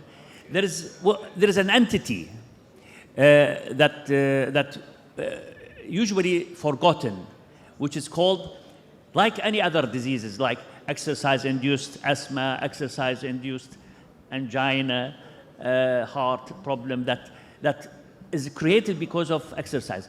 Patient may present with symptoms only during exercise. And then if you check, you find everything is okay. And this is exercise-induced, and I think this should be considered, and not only here, it is everywhere. دكتور العفو. دكتور حيدر؟ هاش. هسه؟ اوكي. دكتور عدنان العفو. بس انا عندي بس ملاحظه واتصور هو راح يكون هذا اخر سيشن وراها. هاي ملاحظه مهمه. دكتور مثنى ما اطولك انت هسه بعد حكي قولوا حكي بس هاي خوش بلاتفورم بعد. تمام؟ أشكرك دكتور مصطفى، محاضرة كلش قيمة وراقية. الدكتور محمد لأنه you raised this important issue. طبعا احنا ما ناشين موضوع البالمونري هايبرتنشن للأمانة. البالمونري هايبرتنشن خصوصا primary pulmonary hypertension أولا rare, resource intensive and requires high operator skill. فباي ديفولت من تحطه ببلد اللي هو predominantly state funded وما يوكل خبزه بالبرايفت اللي هي cheap disease entity يصير اصعب انت يو انتروديوس. عندك محاضره؟ بس ما يخالف، هاي احنا بس بالقبل. اوكي. بروفيسور جراد ميتشري الهيد مال نيوكاسل لونج ترانسبلانت سنتر والبولمي هايبرتنشن يونت وصديق العمر وكلش حباب وخوش ادمي ويا ارون نير اللي هو كنت انا طالب يعني اقل من عندي والطالب اللي هو سوى الثراسك سيرج عندهم كلهم ابدوا استعداد to revolutionize pulmonary hypertension set up in العراق. بعد انا علاء كريم وانا علاء كريم يعني قريب ان شاء الله يجوز بنهايه السنه الجايه بس بروفيسور جراد ميتشري يصفى راح ادز هناك ان شاء الله حتى يتعلم شويه الرايت هارت كاث والى اخره. بس اذا اكو استعداد حقيقي اصلا يصير سيمبوزيوم dedicated for pulmonary hypertension.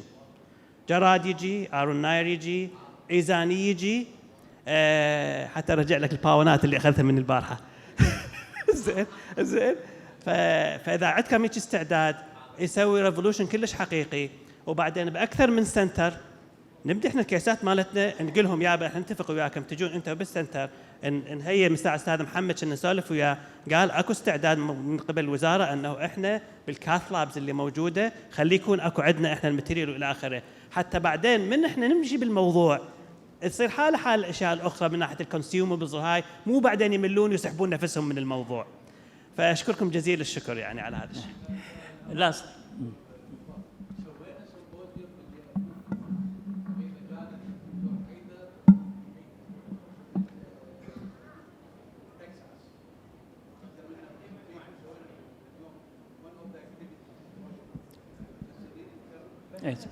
ان شاء الله. ايه ان شاء الله. This is one of the future decisions to do. آخر محاضرة الحقيقة قبل ما ننهي المؤتمر دكتور حيدر is going to talk about the role of moxifloxacin and the treatment of community acquired pneumonia. بسم الله الرحمن الرحيم. اليوم أنا آخر واحد أبقى للعصر. واحد اليوم. إن شاء الله. دكتور حيدر 2 minutes left.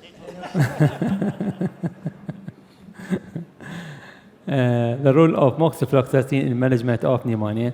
الحقيقة إنه fortunately إنه الدكتورة هنا وبقية الزملاء غطوا موضوع النيمونيا فراح نمر عليه بشيء كلش سريع إن شاء الله. الكوميونيتي أكوار نيمونيا أو هي نيمونيا in general defined as an infection of the parenchyma. لازم infection whether viral or bacterial. Then أكو inflammation without infection? Yes, it's called pneumonitis but not pneumonia. So pneumonia is go with the infection. The incidence of community acquired pneumonia it is vary from 1.5 up to 14 per 1,000. This incidence it is vary from area to area according to the geography or the season or the population. In Europe, from country to country, it is differ. In USA, differ from the. So the incidence it is vary from area to area. The pathogenesis of the pneumonia after the first step, after entrance of the microorganism, it will be multiply, and then it will be recognized by the macrophage, which produce cytokines, and these cytokines it will be cause recruitment of the neutrophil into the alveolar space, and this will produce the alveolar exudate. So the air of in the alveoli it will replace by the exudative fluid. The community-acquired pneumonia, hospital-acquired pneumonia, discussed in the early morning. We have healthcare associated pneumonia, ventilator associated pneumonia, aspiration pneumonia, lipoid pneumonia. So we have different types. So we'll be talk briefly about the community acquired pneumonia. The microorganisms that can cause pneumonia, we can classify into two groups.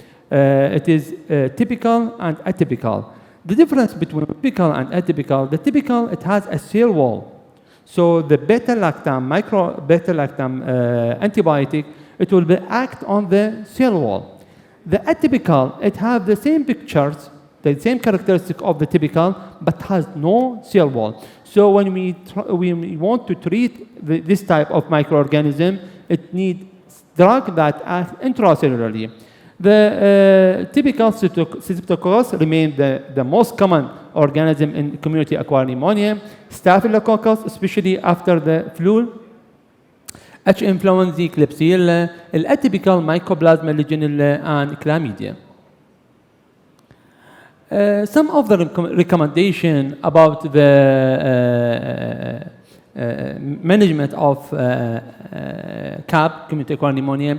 The recommendation does not allowed or needed to do follow-up of community acquired pneumonia by X-ray after improvement of the symptom. So if the patient had improved the symptom, so does not need follow-up by the chest X-ray. The procalcitonin, as mentioned by Dr. Hana, it is whatever the result of it, whether it is high, low, this is would not affect on the antibiotic use. The most important point in management of community acquired pneumonia to start antibiotic as early as possible. مثل ما يقولون جماعة الكارديولوجي minute mean muscle. أيضا هذا بدأت شوية تتقرب من بالcommunity acquired بالنيمونيا in general. فالbest result will less mortality, will good prognosis when we start the treatment in the first hours of the disease. The big problem worldwide هو resistance, antibiotic resistance. This may reach sometime up to 39% in some drugs, and in all of it, the incidence is high. فالبروبلمز اللي تواجهنا هي microorganism وكان be treated by the antibiotic، لكن المشكلة اللي تواجهنا هي resistance of the antibiotic. In summary, treatment of the community acquired pneumonia whether outpatient أو inpatient. إذا كان outpatient فنحدد إنه أكو comorbidity، إذا ماكو فتريتد amoxil or doxycycline or macrolide لما تكون resistance مال الماكروليد أقل من 25%. إذا كان أكو comorbidity فيوز amoxiclav, amoxiclavionic acid or cefuroxime plus macrolide هذا 2, or we can use respiratory quinolone. Respiratory quinolone, as you know, is moxifloxacin, levofloxacin, and getfloxacin. This can be used alone, which can cover both typical and atypical. إذا كان patient need to admission فأيضا نجي نقسمه non-severe or severe. إذا non-severe we can use beta-lactam plus macrolide or respiratory quinolone أيضا alone. لكن إذا كان severe لا, both of them, beta-lactam macrolide or beta-lactam and fluoroquinolone. الكورتيكوستيرويد هنا previously كان بالسيفير نيمونيا إلى رول، هسه حتى بالسيفير نيمونيا نو رول.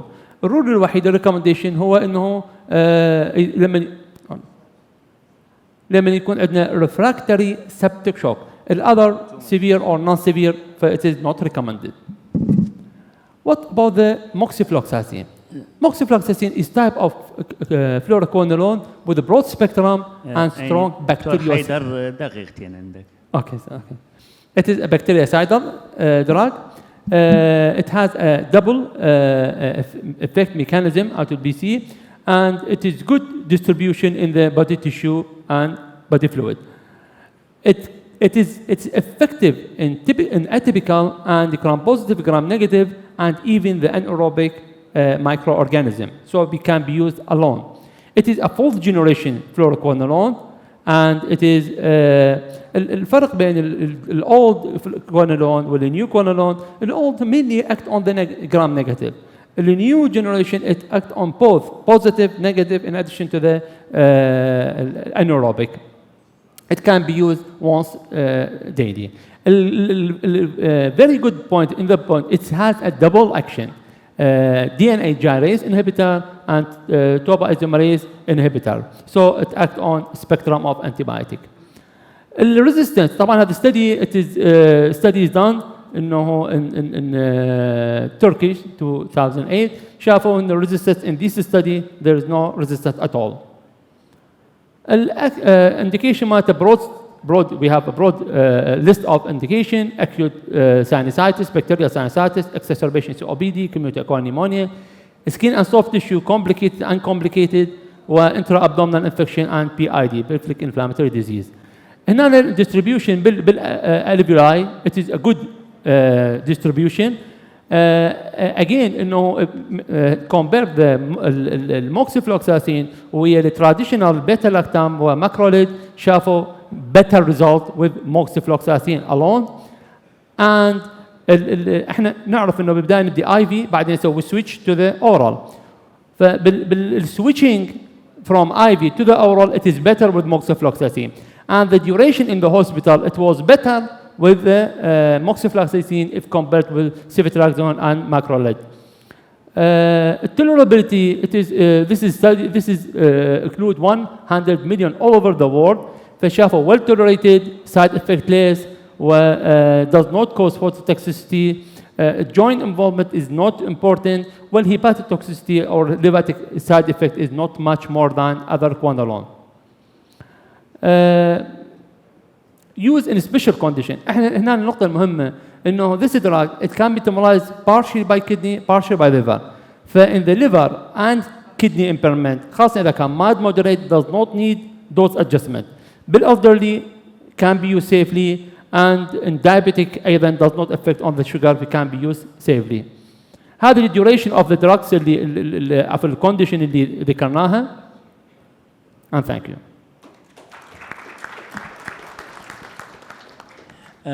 لأنه أعتقد الكل جواعة فإذا short questions إذا أكو questions for this lecture. Okay. Thank you for your presentation. What about the duration of the therapy? Because it seems that it's getting shorter year by year, 3 days, 5 days. ممكن طلع yes.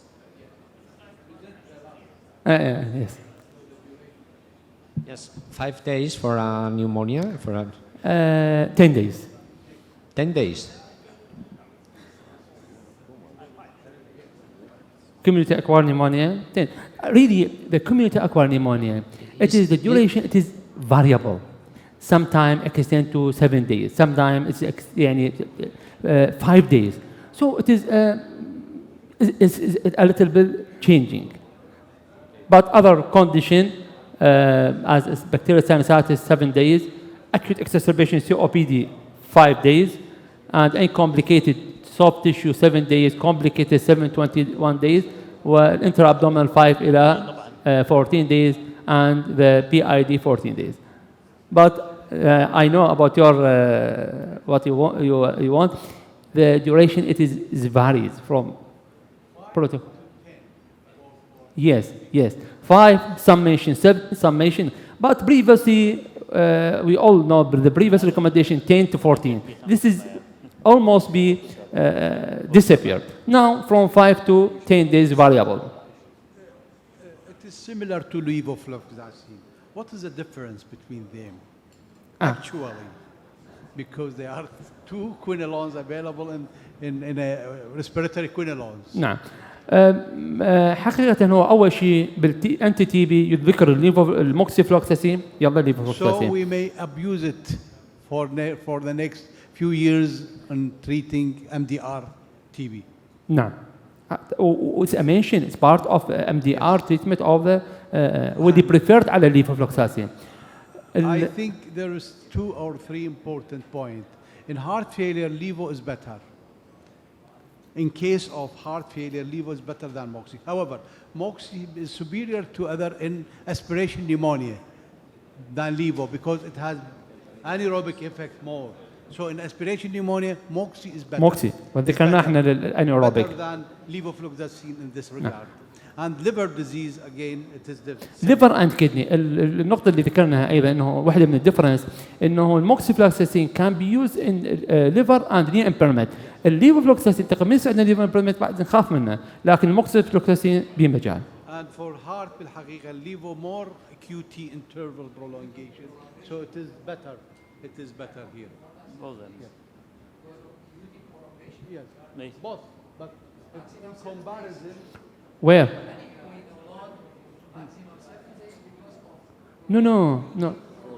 دكتور الكيوتي prolongation dorsal points, it is not much related to the duration. Can occur with 5 days, can occur with 7 days, but in some condition we need to treat it up to 21 days, okay, according to the condition. أستاذنا الفاضل, there is indication for prostatitism for more than 1 month, and they شلون؟ they use levofloxacin for more than 3 weeks or even 6 weeks for prostatitis. You're right, but one should always check in a patients with heart failure. We should check about this long QT syndrome. Yeah. It's mentioned that moxifloxacin is relatively safer than other quinolone. And Dr. Haider already demonstrated in his slide that there is no reported case of Tarsa Dubois. But still, it is a very important cause of prolonged QT, and you have to be careful upon describe such a drug in a vulnerable patient, like patient of heart failure, patient with atrial fibrillation already on antiarrhythmic drug. So a combination, a fatal combination, it can, for example, moxifloxacin plus amiodarone. It can't cause, and we have a case, and I think one of the meeting of the society, I mentioned such a case. I faced such a case. He was referred from a Fallujah to Ibn al-Bitar, a patient with pneumonia, AF, already on levofloxacin and amiodarone, and they refer him with a diagnosis of polymorphic BT, assuming that he may need ICD. Dr. Mahmoud, remember this patient? We just on simple interrogation, 5-minute history taking from the patient, we described that we have an offensive drug. Just stop the offensive drug. 3 days later, QT was 52 or 53, chant 53 to 52. Once we stop the medication, everything is settled and no need for ICD. So I used to remind myself and my colleagues, special junior doctor, please be aware from this offensive drug. Especially we used to treat a vulnerable patient, ischemic heart with structural heart disease, LV dysfunction, already on another, and especially with those with unknown congenital long QT syndrome. Thank you. Excellent. ملاحظة على كلامك أستاذ مثلنا إنه when you use it in TB we must do a baseline ECG and monitoring ECG. A colleague already described us with resistant TB may need 2 offensive drugs, both of them prolonged QT. Bidaquilin. One منهم bidaquilin أو bidaquilin and levo. Bidaquilin. Bida and levo. Exactly. Okay. Both prolonged or QT.